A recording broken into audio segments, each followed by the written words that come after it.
নমস্কাৰ। মাঘ বিহুৰ বিশেষ চুঙা পিঠা ক্ৰীম আৰু গুৰৰ লগত খাব লৈছোঁ। কোনে ভাল পায় জনাবচোন।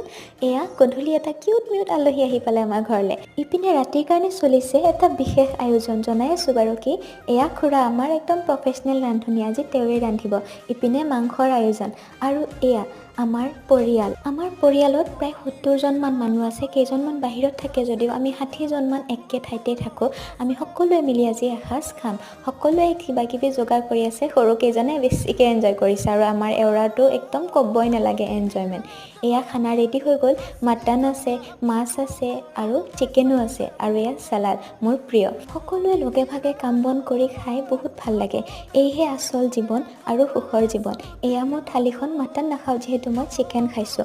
খাই উঠি অকণমান জুই পোৱাইছোঁ সকলোৰে লগত বহি। এয়া আমাৰ ডেকাকেইজন নাম ধৰি ভাত খাব লৈছে। মোৰ মাঘ বিহু অলমষ্ট শেষ, কাইলৈ যাব হ'ল। আজিলৈ বাই।